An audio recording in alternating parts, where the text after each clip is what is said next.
Good evening, members of Spiritual and Cryptid Encounters on Facebook and YouTube. Uh, how's everybody doing this evening? There's a late night feed. I'm just here sitting down in the back porch, just nice and fresh, as temperatures are dropping here in Texas. Uh, there's a when it starts getting this fresh, there's around the time frame when I witnessed what I witnessed up in Elms Grove. Uh, when the temperatures start dropping and it's fresh at nighttime. It's when the activity picks up in Elms Grove. Hope everybody's doing good this evening. Let me see who's here with me. I'm going to send a couple of invites out. Any late night owls that are out here tonight? I'm just going to continue to. I'm just going to share some stories. There's I guess kind of like a quick feed. Uh, I was talking to my son about that.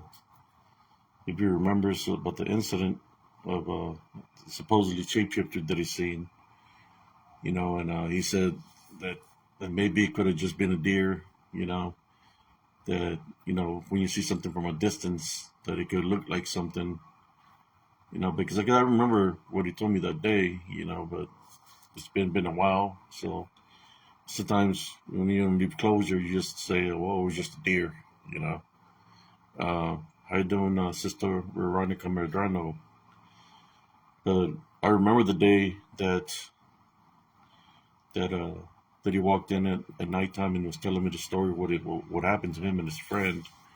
And it was late at night, like around like 2:33 in the morning, where he said they were driving down this Morgan's Point, and he seen them look like a man running. Then when they got close, that it looked like a deer. When they got closer, that it looked like a dog with muscles. But after talking to him right now, he's saying that maybe it was just a deer. Sometimes when I guess they had been drinking a little bit that evening, so I would say, like, for him and his friend to talk about it to see if he remembers what happened that day, because he also witnessed it also. But sometimes you just leave it as something just to give it rest, not to give it power. But I would say that would be the best thing to do, especially if something manifests uh, a certain way at you, so you try to scare you, so by not believing in it, I guess that would be say it's something else instead of what it was you were actually seeing. Since we're talking about manifestations, I want to share a story with you all that happened in Elms Grove. It was an evening like this. It was me and my nephew Rick Lazai. We're sitting on the porch on the picnic table, and as we're sitting at the picnic table, we're talking about the military. I tell him that he could join the military. And I would just give him some advice. And by the park, we seen a big old dark mass. It was huge, and it passed right by our friend Dave's vehicle. And we're thinking that somebody was trying to break into his vehicle. At that time frame, the park had gotten hit real bad with a flood. That the water rose from the creek, and all the houses, the mobile homes that were there, had gotten like totally 100% damaged. Where they were not replaceable. And so my friend Dave, told us we could wash his place. It was still damaged real bad. So we went down there. Me and my nephew went down there to see who was near his vehicle. So as we went towards the vehicle to see if there was somebody there, we couldn't find nobody. So we started walking towards his mobile home. As we were walking towards his mobile home, I went towards the back of the mobile homes where there's a mobile home and there's one behind it, right? Because they really don't have backyards; it's just back to back with another mobile home. So as I went through there in the darkness, I just seen a woman come out of the darkness. She was, you could say, dark complected. Uh, she didn't look Hispanic. She didn't look. She looked native. And as I was looking at her, I said, "Ma'am, are you looking for Brother Dave?" You know, and she just had a smile on her face. You know, she had just this smile on her face, and she was this beautiful smile. You know, and she had a shirt that resembled a deer print, right? So as I'm looking at her, I said, "Can I help you, ma'am? You know, what are you doing here?" Uh, she just said, "I said, are you here looking for Dave?" She wouldn't answer me about Brother Dave. Yeah, she looked at me with a beautiful smile. She was like very pretty, and she asked if I could give her a ride, and I said, "No, I can't." So as I told her that, she asked my nephew if he could give her a ride, and he's like, "Ma'am, I don't even know who you are." No, this is like around two two 2:30 in the morning, right? In Elm Grove. So as we both said no to her, she just started walking away from us, right? She was walking up the street, not even she wasn't even I would say 8 to 10 feet away from us, and we noticed something strange. We noticed that her right leg was twitching rapidly like this, like just like it was twitching. But when we were looking at it, it wasn't a leg of a person. It was a leg of a deer, and it was just moving very rapidly, like I guess the the shapeshifter, right? This native shapeshifter didn't get a chance to fully shapeshift into a woman. That her leg was still of a deer. So me and my nephew were looking at this, and we were like, "Whoa, what the hell is that?" And he said, "Oh, that's the leg of a deer," and it's like the upper body was of a woman, a very beautiful woman, but the leg was of a deer, and it was or a beastly leg, right, with hoofs, and it was real rapidly. So we started following her up the street. So by the time we went up to the street, we couldn't see her no more. So we ran all the way to the entrance of the park. So when we ran to the entrance of the park at full speed, she was already on the highway moving real fast. Like not she wasn't speed walking or nothing like that. She was moving very rapidly, like not normal. So after that incident, I was telling Brother Dave, about this woman and all this stuff, and he said he didn't know no woman like that. So I did a little bit of digging up, because of how the leg looked like of a deer, and then I found the legend of the deer woman. How you doing, Brother Calvin Bolin? The legend of the deer woman. Uh, that's what I found out.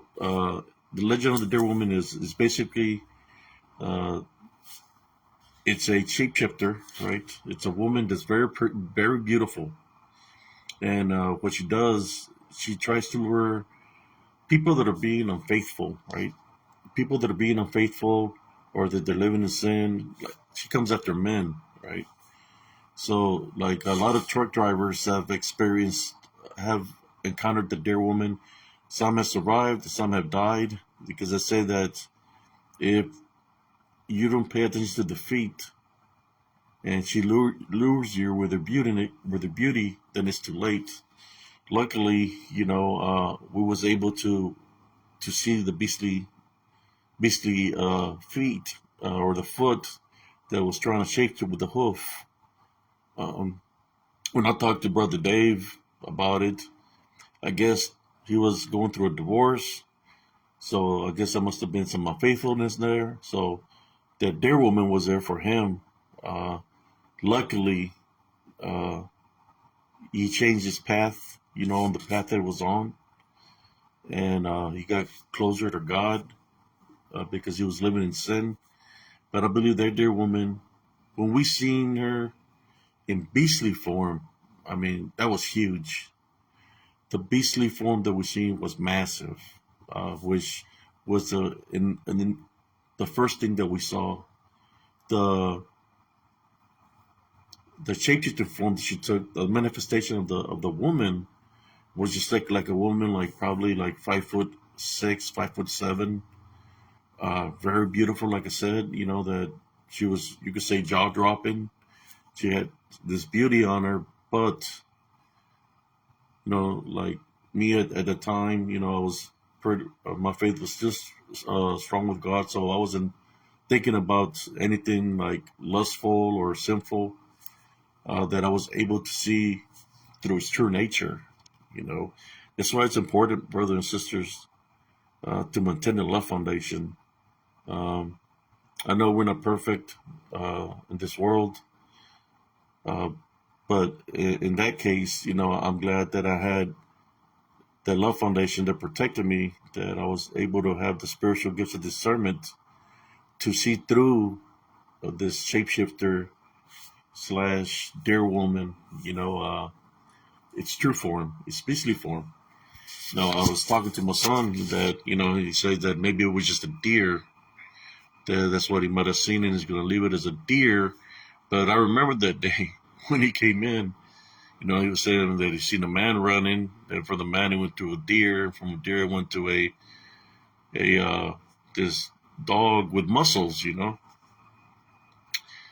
said, well, Dad, I was drinking a little bit. Maybe it was just my imagination. But I remember that he was scared when he came to the house that day. But sometimes people want to have some kind of closure, so they just want to leave it at something. And I guess in a sense of way, it's better that way, so it won't give it power uh, to manifest, or to get stronger in the manifestation part of it. It's kind of sometimes when you're tired, right? When you're real tired, like I hadn't been sleeping well. Like I said, I've been fighting spiritually in my dreams. I hadn't been sleeping well this past week, and I believe on Wednesday when I dropped off my son at work, I was mumbling that I didn't even know what I was saying. It's like, when you're so tired that the stuff that comes out of your mouth, it makes no sense. Well, that's how I was on Wednesday when I was coming towards the house. As I was turning towards the neighborhood, I witnessed something right there, right by the bushes. Seeing this beastly creature walking through the bushes, and I'm looking at it, but it's not here in a full flesh form. You could see what resembled to be flesh, but at the same time, it looked in between, like disembodied form. So, I guess that they had to do with maybe that I was tired, and sometimes when you're tired, it's like you're closer to being in the spirit. You're able to witness this kind of things spiritually.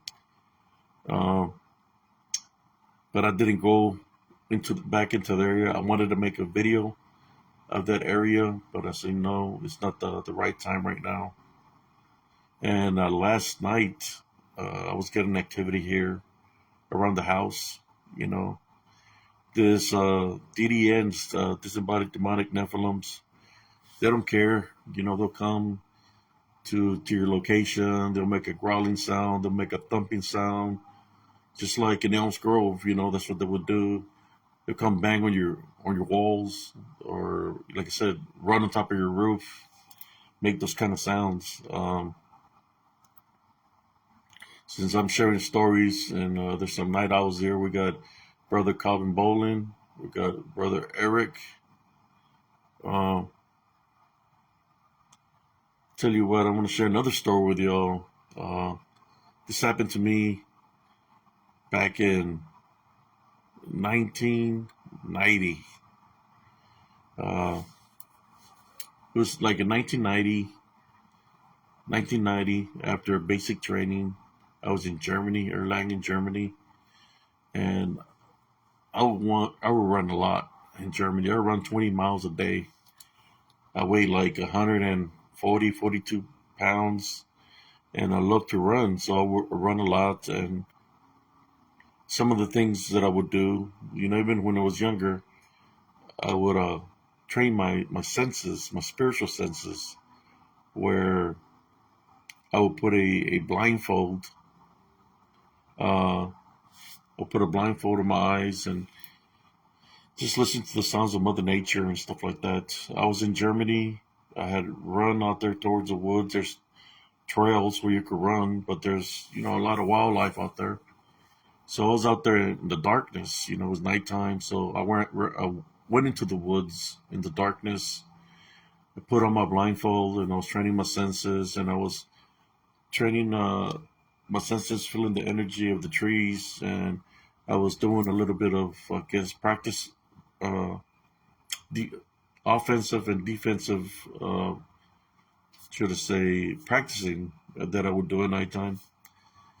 I got so good at that when I would hit the trees, I was hitting them hard with both of my palms. And there was one evening that I was training and I hit a tree. And next thing you know, I hear the tree fall. The tree I hit, it fell down to the ground. The trees in Germany, they're not too thick. They're good size, but they're real tall. This tree fell down on the ground. After I hit it with when I'm concentrating and with the she within myself. That's called the she, which is your energy. So I hit it with that, and the tree fell. So I take out my bandana, and I seen the tree that's fallen. I'm like, whoa, and I'm looking at my palms and my fist. It's like there's some energy that came out of me that knocked the tree down. So as I'm there looking at my, like at myself, like, whoa, that was a lot of energy. Next thing you know, it's like from a distance, I could hear trees. I'm talking about trees are falling and coming my direction. And I could hear them as they're dropping on the ground. And I'm looking, it wasn't too dark that I was able to see maybe a good, I would say 20, 30 feet away from me, 25 feet away from me. Like I said, the trees are real tall.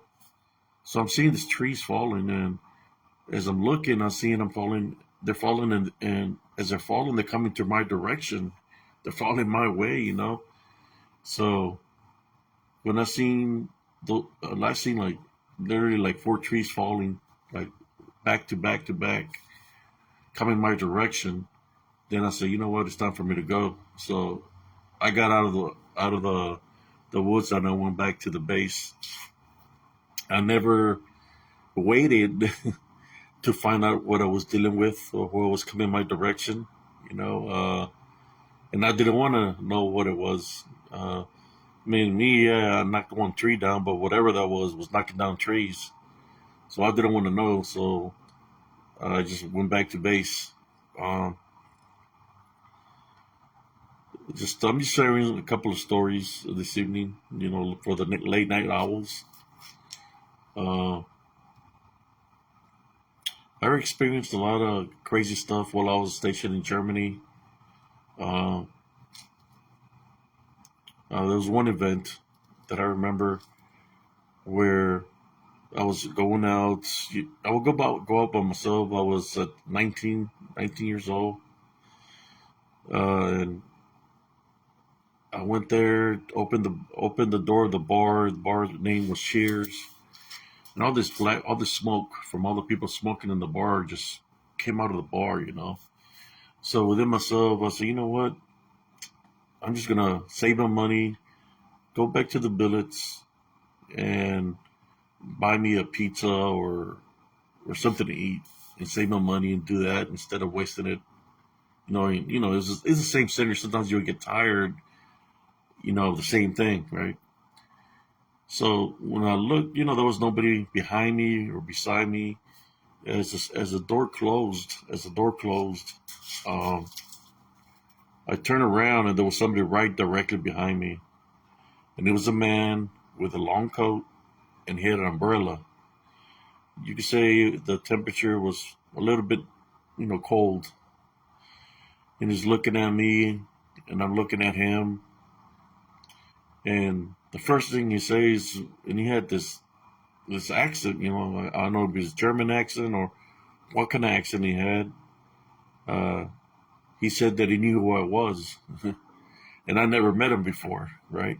This is kind of the sharing some of the strange things that would happen to me. I said, "Sir," I said, "I don't even know who you are. This is Germany. I'm in a foreign country.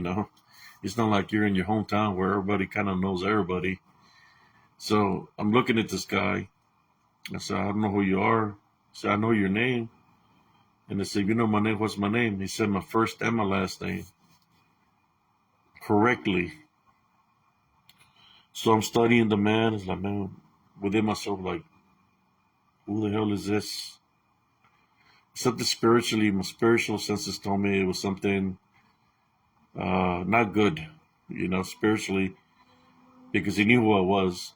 And I said, "Well, you know who I am. Can you tell me where I come from?"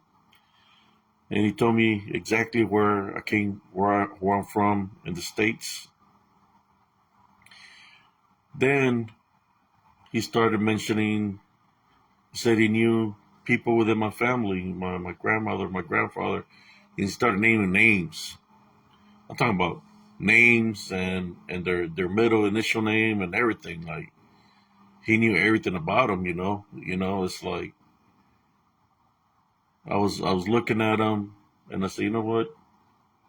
I just turned to the right and walked away from him because I didn't want to know who that was, especially when you're in a foreign country. So to me, honestly, I felt it was something spiritual, that it was either something demonic or a demon in disguise. But I didn't want to know what he had to tell me. So I walked away. Like 2, 3 weeks late passed. I went back. At this time, I stayed at the bar and I was drinking. I got a little, I was feeling good. And when I walked out, I was, walked out, and I was gonna walk home because I didn't have no money for the cab. So as I was waiting outside, just getting a little breather from all the drinking, I remember there's this woman coming from across the park in front of me, and because right across the bar there was a park, and she's walking like in white lingerie, you know.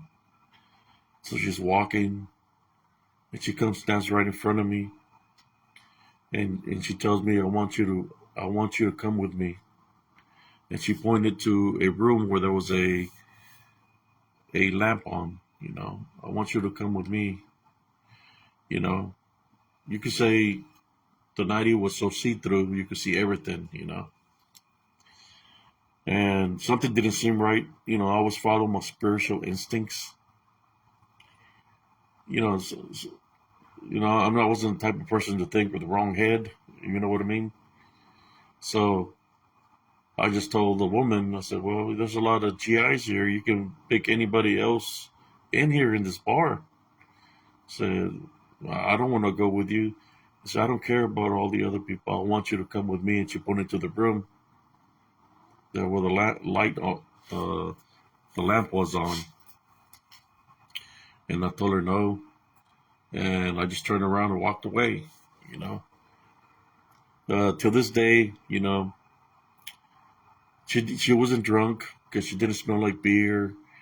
Uh, she she was just a person. But what was weird about her was that she was as pale from the face with the white gown that she was wearing. I don't know if she was a ghost, or I don't know if like when I met the man and he told me all these things that he told me. Then I started thinking about other things that it could have been. There's Ghost, and you have uh, the Wailer, what they call the Wailer, that looks in whites, or La Llorona, where they're banshees, right? Banshees, where they hunt men. So I was thinking more of that, but then I remembered the man. They knew exactly who I was. They knew everything about me. Knew my grandfather's name. Knew my grandmother's name, and knew everything about my family. Then I thought about it, was something demonic?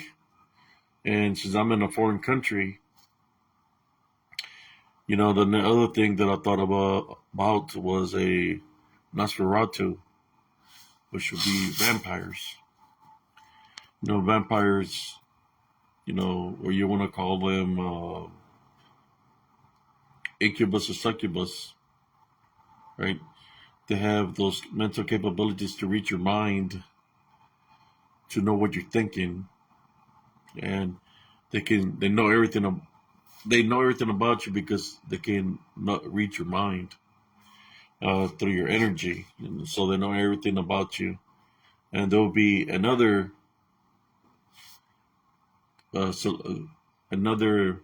theory of mine that of what I might have been dealing with, but spiritually, I was following my heart at that time. I just felt that whatever I was dealing with physically, I would have been able to handle something that it was physical. But spiritually at the time, with the mentality and me being in the military and all, I wasn't thinking too much of the spiritual aspect of things. Or, yes, I believed in the Heavenly Father at the time, but, being in the military, the way we train and the things we train for, being in the front lines is not good. It's just things of offensive and defensive, where it's dealing with war, right? So at that time, I just felt that whatever I was dealing with, uh, it wasn't the right time to deal with it. Um, so many incidents that happened to me there, in Germany. I'll tell you another incident that happened. See, I'm looking at the time. It's 11. Uh, and let's see, I'm gonna tell an incident that happened to me, and this is back in like in 1996, when I went back to the Gulf, to Saudi Arabia, to Kuwait, to Iraqi, near the Iraqi borders. I went back there, cross attached with Alpha Company, uh, to go help them out because they were missing. They were one crew short, one tank short. So they volunteered us, and I remember being out there, and there was a lot of strange events that was happening. I'm going to share a couple of them with y'all. When we got there into the Alpha, we was cross attached with the infantry. The first thing that I witnessed was dead goats, dead camels, dead dogs, and when you see something like that, and dead animals or dead birds, if you're in a combat environment, that's telling me that there's some kind of chemical in the area, right? That these animals are dead because that chemical killed them. So I'll try to talk to the first sergeant and let him know that area was contaminated because of the dead animals. And he was like, "We're going to set up here. You know what you're talking about. We're going to set up here because this is where they told us to set up at." So they built an alpha there in that area where the dead animals were. Their company commander got sick, right? He got sick right off the bat because of those chemicals. And many other people within within the company got sick because of the chemicals, of the exposure of chemicals that were there.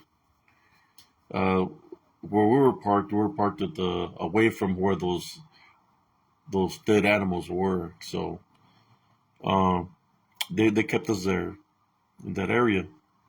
Some of the events that were happening there is like they wanted to do PT one day, and I was like, I don't think it's a good idea to do PT out here, especially you know after the battles that were here before. That there might be uh, some bombs or mines that haven't gone off, and they wanted to go running in the sand. So we're doing PT, right? They made us do PT. We're running in the sand.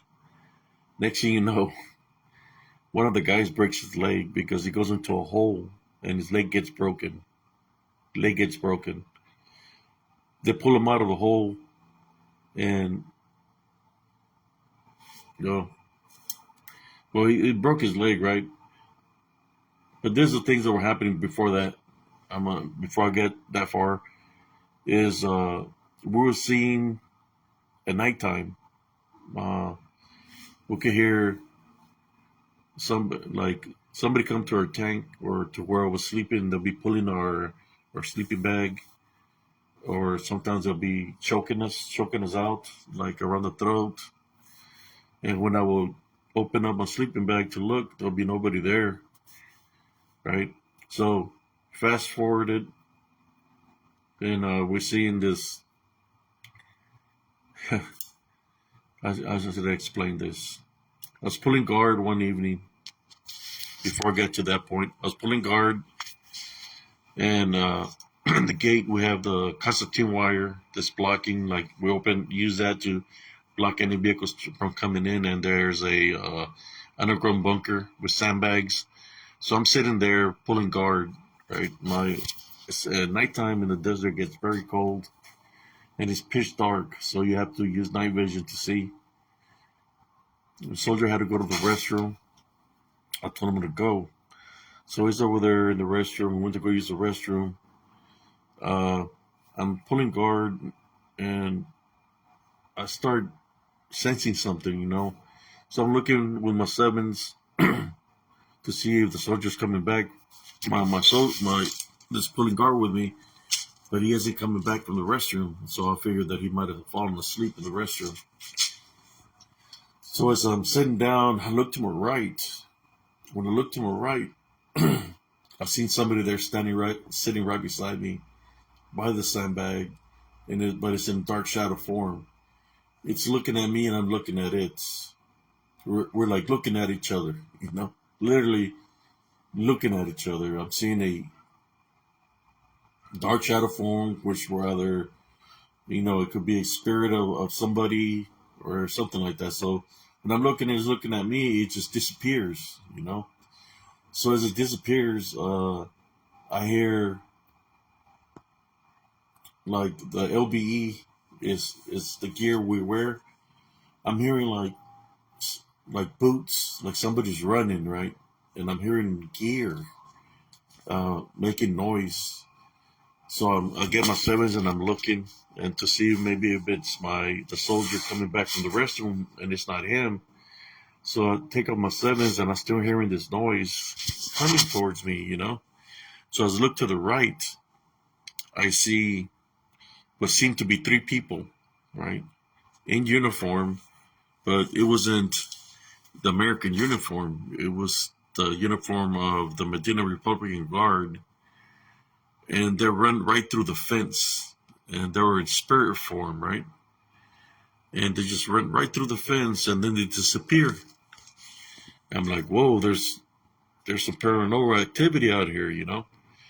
So the soldier never comes back from the restroom. The sun rises and everything. And, I didn't want to get him in trouble, so I just let it be. So they made us do the PT. We're running. The soldier breaks his leg. And the location he breaks his leg is right there by the main gate where I was pulling guard. When we pulled the soldier out of the hole, there was 3 dead bodies. of, I guess, uh, of soldiers from the other army from a long time ago that had died in a underground bunker. So those are the three spirits that are seen running through the Constantine, which is barbed wire, or uh, the what guarded or post, you know. And that's what I witnessed. And the I guess the chaplain came and he puts blessed. They didn't move him or nothing. They kept him in there, and they just I guess they covered up the hole, and they just put like just blessed that area. Then other things that happened there. They started finding a lot of bombs that hadn't exploded. So they had to call the people to come and deactivate some of the bombs that we're finding where we were, where Alpha was. Uh, but it got pretty hot and heavy towards the end before I left that I was ready to go. I was fighting spiritually every night there where they were coming messing with me, like the choking, and you could hear the gear running towards me, like they're running towards me. And then you can hear the gear running, like they're running backwards. And it's like, it's kind of like they knew who I was, that I was part of, the line, the front line that they started the Medina Republican Guard. So they knew who I was spiritually, right?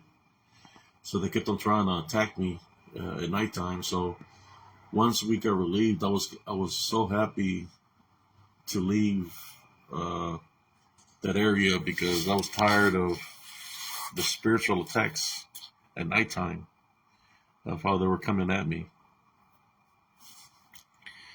See, it gets hot and heavy, brothers and sisters, in some of the environments that we as soldiers get placed. That some talk about it, some will talk about it. But I like sharing stories.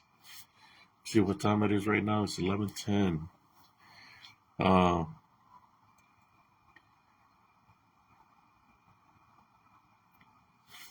I could share one more. Uh, I'll tell you this disembodied demonic Nephilim.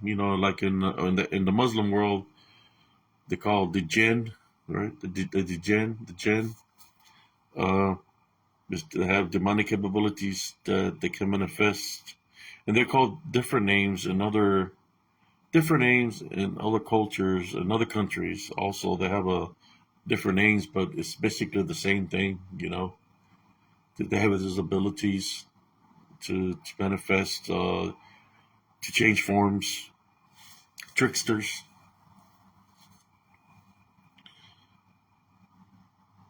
Uh, but all the experiences that I've gone through, I've gained wisdom and knowledge out of it. Like I said, sometimes they'll come at you in the manifestation or in the form of a person. They'll ask you something, not ask you something. They'll tell you something intentionally that only you know, and they'll look at you and they'll give you a smile, like making fun of you, like they don't think that you have the spiritual capability to figure them out, whether it's a person that is being used as a vessel to come at you because they're using their body, right? Because they've semi-possessed their body or possessed their body, and they use that individual. It's possible that it can happen the way to say something to you in that manner, or they can manifest to look like a person and say something to you in that manner also. And I've had both of those things happen to me in different times, different locations where they've used semi-possessed somebody to use them to come up against me. I prayed against them, and I say God bless you, or I started rebuking the name of Jesus Christ, and the person became normal, and the unclean spirit that was within that individual left the person. And then I've experienced where it actually manifested to a person. It took the form of a person, and it's telling me, it's talking to me, and it's making noises of animals that it could turn into this and that, and it's making growls of like a lion. And I stuck to my spiritual belief. Start saying the Our Father against it, and as I saying the Our Father and calling the Heavenly Father for assistance, he said he can't win. Then it takes off. It's not even 4 or 5 feet away from me, and it just vanishes, poof, in a puff of smoke, and it left a scent of sulfur behind, which was a demonic being. So they have many capabilities of different manifestations that it can do to come up against us, to try to get into our head, into our minds, to come up against us spiritually. That's what they do. That's why I talk about these things, so people can be aware. And I know there's people that are aware that they're probably seeing these things that I'm talking about. But I believe sharing is caring. We got to help out one another.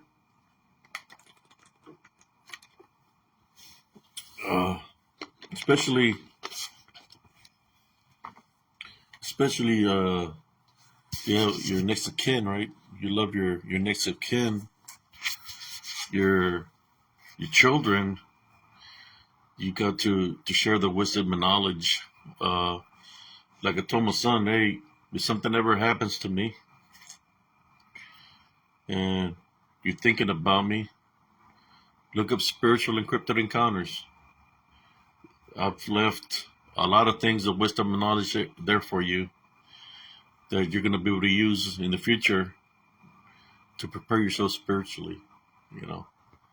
That's why I do these videos, for my next of kin. Not just for my next of kin, but for many others that might be able to view them one day. But you got to maintain that faith, your love,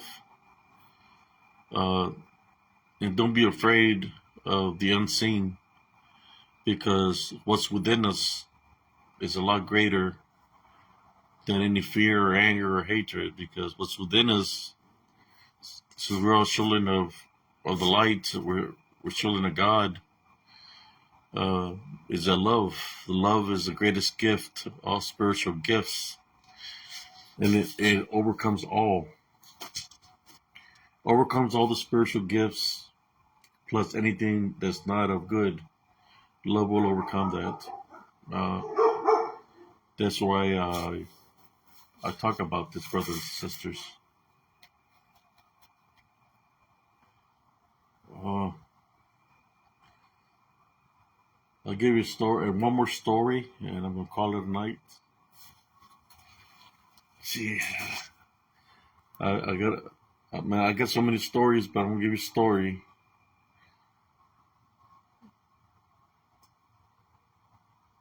Okay. There was one evening that me and my brother were fighting. Right, we were fighting. It was already like 10:30 at night. This is when we were younger, probably like 11 and 12 years old. And my mom kept on telling us stop fighting, or else the evil one's gonna come because you're all fighting, because that's what it dwells on. And we were just laughing at her, right? So it's okay. You want to make fun of me? I said, here, go get me this from the store. I said, but don't be surprised if it follows you, because you've been fighting. You're like, there's nothing like that. So we get on the bike, and we're driving on the bike. And next thing you know, as my brother's pedaling the wheels, and I'm on those banana seats. I was in the back of the banana seat, skinny. Next thing you know, you see a dark shadow, which looks like part goat and part human. It's running after us on the street. You could hear it making the sounds of the hoofs on the street. So it's going paddling real fast, and it's catching up to us. You know, it's moving at a high speed. You know, it's in spirit form, shadow form. And as we're driving, we make it all the way to the store, and we're kind of scared. You know, about we had to buy. I say, hey, let's not ride the bike. Let's walk real slowly, and we just look around, make sure it's not around. You know. So we was a store called Quick Mart where we used to live in my town. So we're going through the alley and we're looking. So we got on the bike and we're driving the bike very slowly. We're not arguing then, right? Because we're kind of like freaking out, but we witnessed. So we're driving home and we don't see it no more. Uh, but we make it home safely and we just like freaking out what we're seeing. But in saying that, when I talk about protecting your love foundation, where not to be angry, not to be mad, to forgive, that can cause that. When there's arguing, it can attract negative energy to come to your location, and it'll manifest itself to come at you because you left an opening for it, you know. But anyways, brothers and sisters, I hope you all enjoyed this little couple of night stories for tonight. Like I always say, let's see, always maintain the love foundation to the best of your abilities. Now we're here in the flesh. We're not perfect, but we have to maintain the love foundation to the best of our abilities to be able to overcome the unseen or the spiritual, unseen spiritual battle of the balance. Everybody have a blessed evening. Peace.